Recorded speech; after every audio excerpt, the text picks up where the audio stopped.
What is up, everybody? You've reached Sam Shady Sports once again.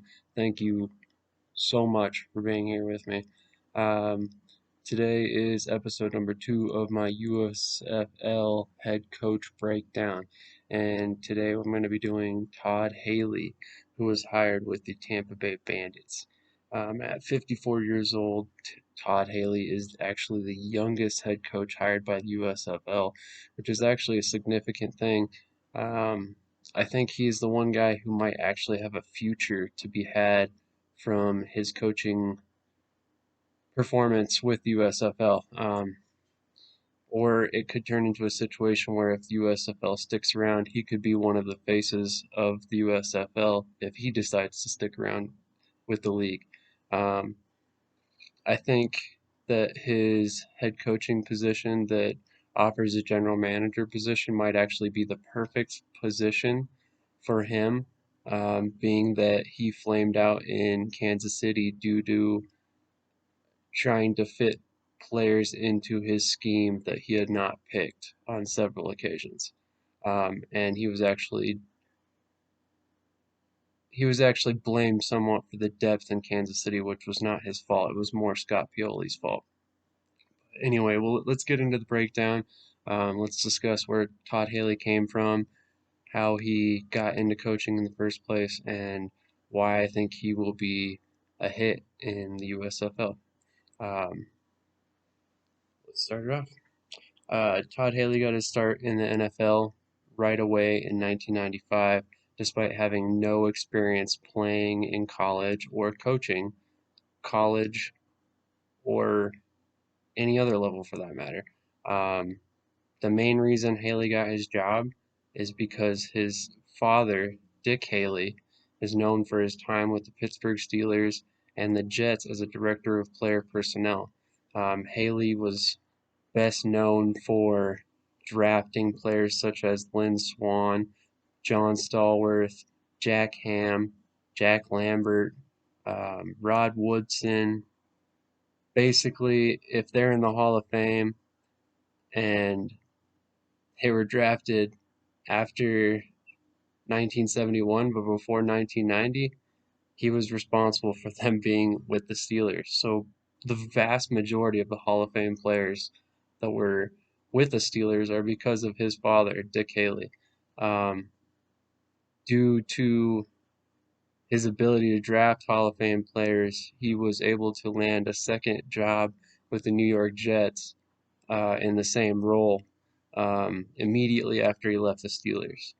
Uh, Shortly after he got the role with the Jets, he used his pull within the organization to get his son a job inside the scouting department. So Todd Haley actually started as a scout, not a coach, which I found to be somewhat of a shock, um, being that he's known for his offensive mind.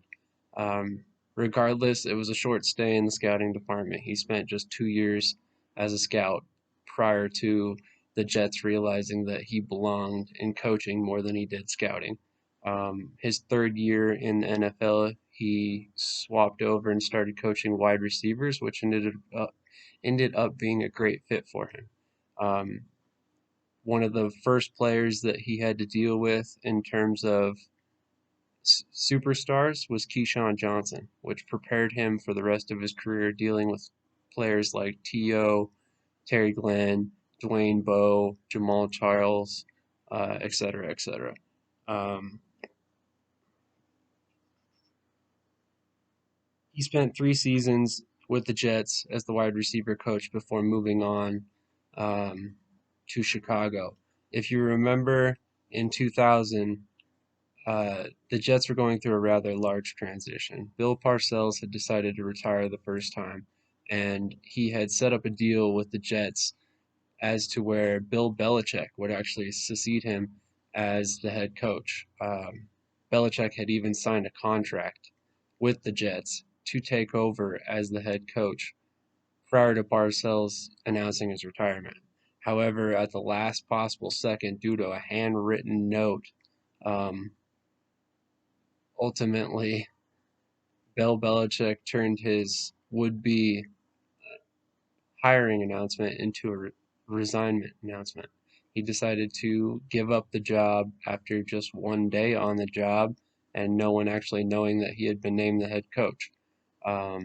He obviously wound up landing with the Patriots, and the rest is history on that front. But Todd Haley saw the writing on the wall of what was to come in New York after such a large transition from Parcells to Belichick to no one. He decided to latch on with Chicago. At the time, was still coached by Dick Duran, with a couple coordinators by the names of Gary Crowton and John Shoup. Don't worry, I won't blame you if you've never heard of them. Obviously, I had to look up their names because I had never heard of them. That's because both men lasted very short tenures as coordinators in the league. Crowton actually only lasted Haley's first season in Chicago before being let go, and that's when Shoup came in, and he lasted 3 seasons in Chicago, but Haley was gone by the time Shoup hit his third season. Um,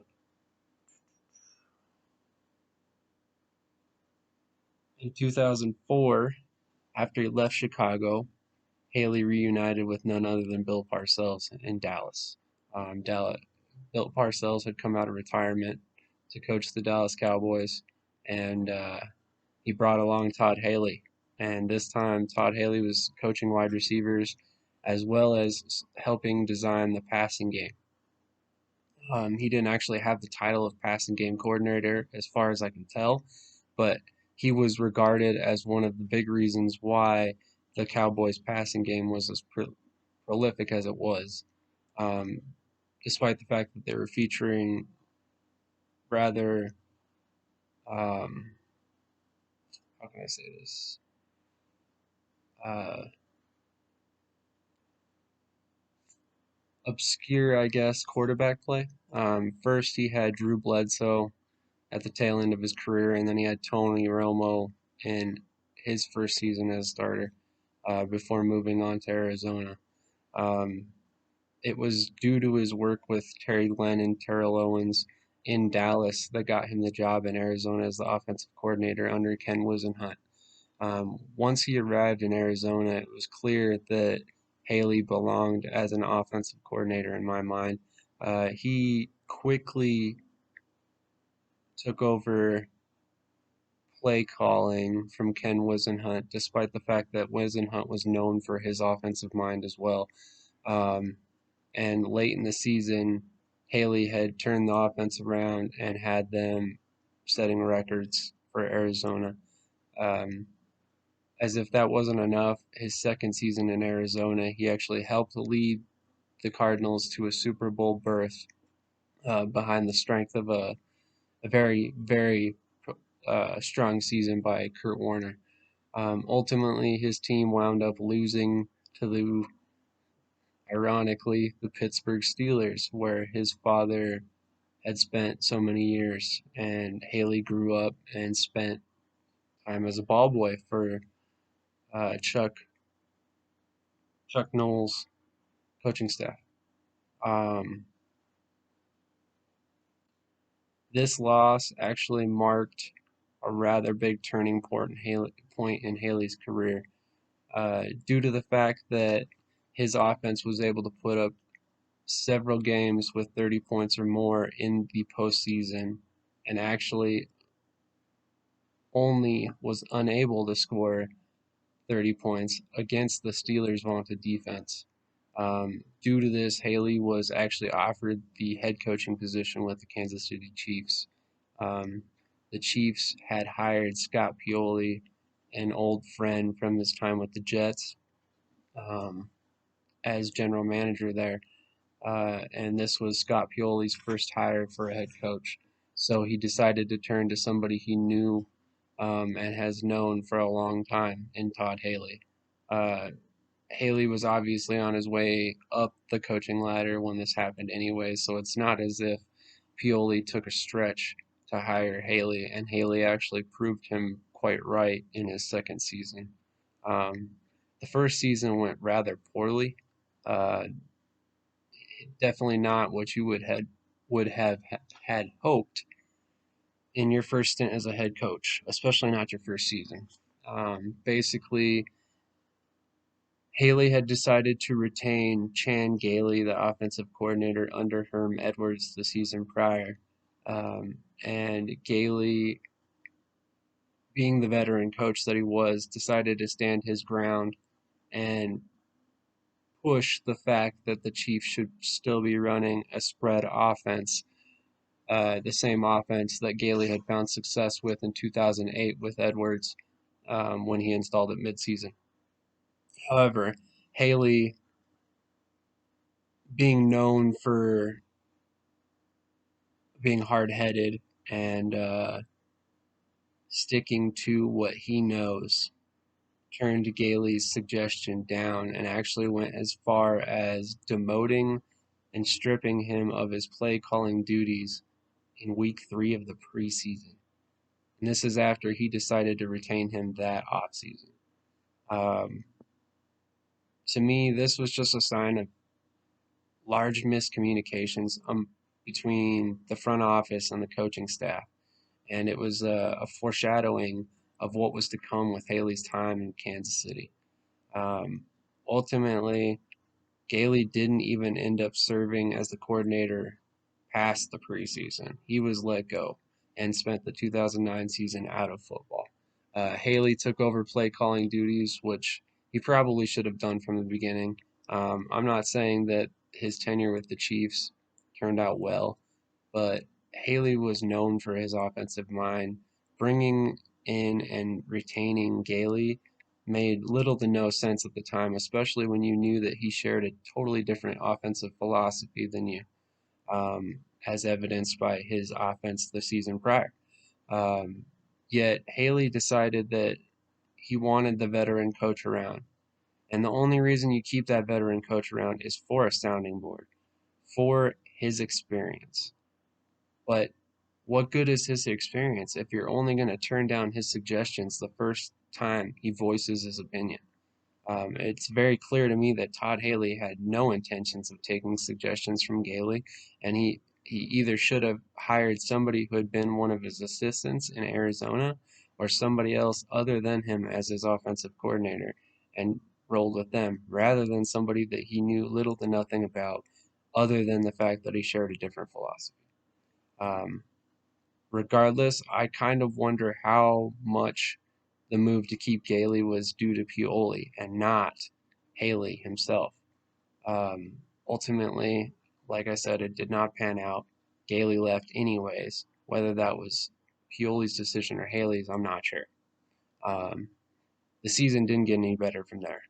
They started off 0-5, not getting their first win until October 18th.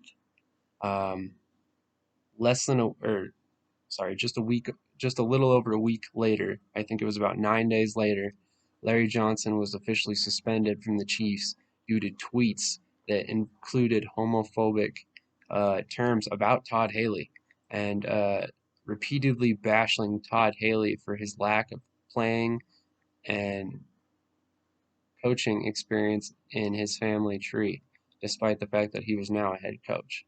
Um, After a petition that was circulated by fans, of all people, saying that he did not deserve to beat the all-time rushing record for the Chiefs that was set by Priest Holmes a few seasons before, he was released.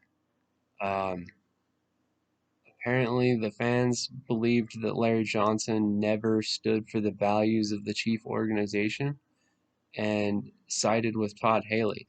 Um, I think at the time it was kind of a controversial move, but looking back now, granted hindsight is 2020, I think we can all agree that Larry Johnson has come out to be a little bit of a kook in his post-playing days, going as far as claiming that the NFL is rigged. Um, but that's neither here nor there. I think Haley made the right decision. He had Jamal Charles waiting in the wings, and he knew what he had in Charles was going to be special, especially in his offense. So he went ahead and passed the torch to Charles for the rest of the season and gave him the remaining 10 starts. Um, despite the fact that they started the season 1-7 with Johnson still on the roster, after he was released, they turned it around and won 3 games in their remaining 8. Wow. Um, However, in 2010, things turned around quite nicely for Haley. He was able to coach Matt Castle, Dwayne Bowe, and Jamal Charles, all 2 career years, and they all attended the Pro Bowl that season. Jamal Charles quickly turned from a backup role player into dynamic starting running back who was known for his ability in the passing game as well as his ability as a rusher. He was averaging over 6 yards per carry and managed over 1,500 yards on the ground in 2010. This amounted to an AFC West division title and an appearance in the playoffs where they ultimately lost to the Baltimore Ravens um, in Kansas City, of all places. Um, After that 10-6 record and the 3 Pro Bowl appearances by his key players on the offense, Haley went into 2011 with high expectations. Uh, Despite this, things quickly fell apart for him. Um,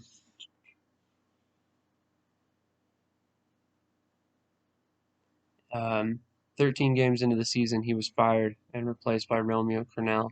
Um, One of the main knocks on him and the Chiefs organization during his last season was the fact that Castle suffered an injury, and the backup quarterback was Tyler Palko, who had little to no experience on an NFL field.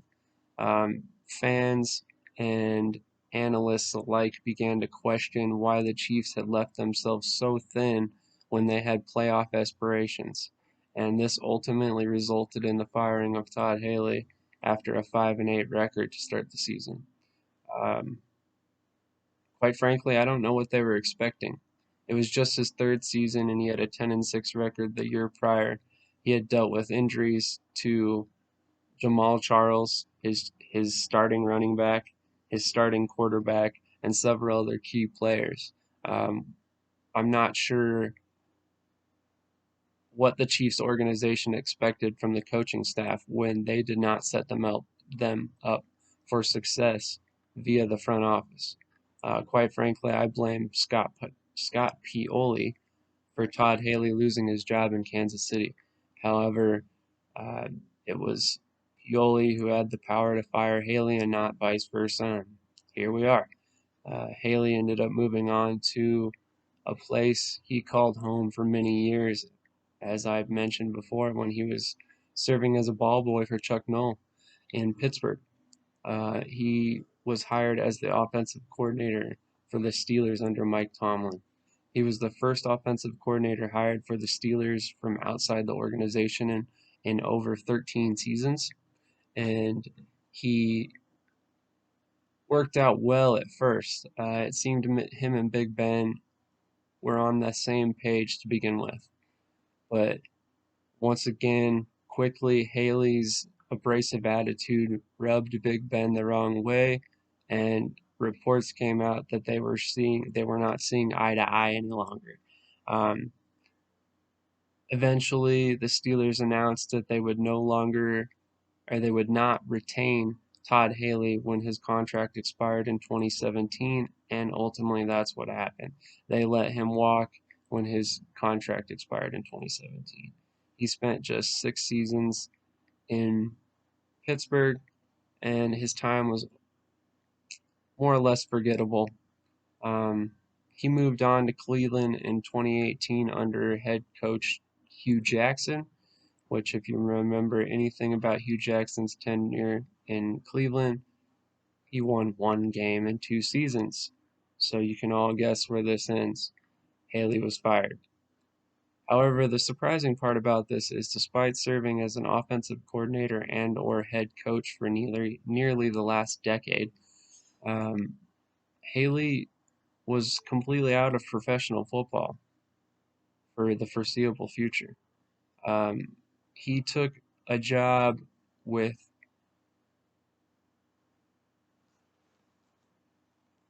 the Riverview Rams, a high school team in Florida, his home state, where he lives currently, um, as the offensive coordinator. Let me rephrase that. Or, sorry, let me repeat that. He was the offensive coordinator for a high school team after 2 seasons before serving as Big Ben's offensive coordinator for the Pittsburgh Steelers and leading the team, leading several playoff runs. Um, this was quite the fall from grace for Todd Haley, and I think it checked his ego. I think it was exactly what he needed to realize that despite what his father earned in the NFL, Haley was coasting by on reputation at that point, and he needed to take a step back and realize that he needs his players to succeed. And in order for his players to succeed, they have to believe what he's saying and actually somewhat enjoy the person who's saying it. I think Haley got a rude awakening because of the new generation of players that are in the NFL. No longer can you bully players or yell at them or berate them the way you once could. I think we're seeing that right now with Bruce Arians and the situation with him and the safety that he pulled off the field in the middle of the game, and now he's being fined for. We saw this situation with Urban Meyer and him getting fired in Jacksonville over kicking a kicker. Granted, that situation was a little excessive. Todd Haley was known for his sideline spats with several players, whether it was Kurt Warner and Anquan Bolden, Terrell Owens to Big Ben, and then later as a head coach with Chan Gailey. Uh, in every stop, it seemed he had some sort of personal issue with somebody, and that was pushing him or someone else out of a job. Um, I think the wake up call was when he had to deal with an even younger generation of players, players that are used to instant gratification and knowing that if it doesn't work here, they have a million different options. They don't have to take the crap of some has been NFL coach and to succeed at this level. Um, I think he realized that what he said to them was just like any other adult. It had no extra power because he had once been the son of a great NFL director of player personnel, uh, who none of these kids had probably ever even heard of. Most of these kids have probably never even heard of Todd Haley at that point in time. But this might have been exactly what he needed to take a step back and realize that he needs to approach players and other coaches in a different manner. And I think that might be something that is his saving grace with Tampa Bay. Um, with him being the youngest coach, as I mentioned before, he could potentially parlay this back into the NFL, or he could position himself to be one of the longer tenured coaches in the USFL by just sticking around, weathering the storm the first season and seeing how things go. He's got the resume to back up being a head coach and a general manager for that matter. And I think that this position actually suits him quite well. Um, I'm excited to see how he turns out in the USFL. I'm also excited to see how he will approach the USFL. Will he have the same mindset? Will he still be pushing players around and, you know, coaching with that old school mentality that may or may not be accepted in the USFL, where the rest of the coaches are 60 plus? Or will he back off and be a bit more player friendly? Will he um, look to bring in other big name talent other than Antonio Brown, who he he tried to bring to the Bandits, but was laughed off by Brown. I honestly think no matter what happens in Tampa Bay, it'll be a show worth watching. Um, so I, for one, will be staying tuned to see what this does for Haley's career going forward. And I think you guys will be too. Long story short, Haley is likely to me the second most interesting hire in the USFL. I really like Riley's background, but Haley is one of those guys that he's still young enough and he was highly regarded as an offensive mind in the NFL. So there's always the potential that he could garner some name recognition in the USFL with players and potentially even earn respect that an older coach might not in a league like this. Um, his resume will actually be padded by what he does here unless it goes the disastrous direction that the Chiefs' job did, which I don't believe it will. But that's all I've got for you today. I hope you guys like this video. Please like, subscribe, and comment below. Let me know what you think about Todd Haley with the Tampa Bay Bandits. One piece that I forgot to throw in there towards the end is that I honestly think the USFL missed a slight opportunity to switch to large name head coaches. I think Jeff Fisher would have been a more clean fit with Tampa Bay or Houston, having coached in the South for most of his NFL career. The fit in Houston just makes way too much sense for me. How he ended up in um, Michigan, it really doesn't make a whole lot of sense. And for Haley, he should have by far been the Pittsburgh Maulers head coach. I think with doing stuff like that, you garner fans to the league that you normally wouldn't have. A lot of Steelers fans might simply check out the league because he's a former offensive coordinator for the team and the son of Dick Haley. A lot of Houston fans might check out the games for the Gamblers because Fisher used to coach the Oilers, and that was, their glory days for the Houston sports franchises. Um, Whatever it may be, I think there was an opportunity missed there. But regardless, I think they got the right coaches, even if they might be in the wrong spots. Um, until tomorrow, this is episode number 2 of my USFL head coaches breakdown. And next up will most likely be Jeff Fisher himself. Thank you for listening. And once again, comment, like, and subscribe below.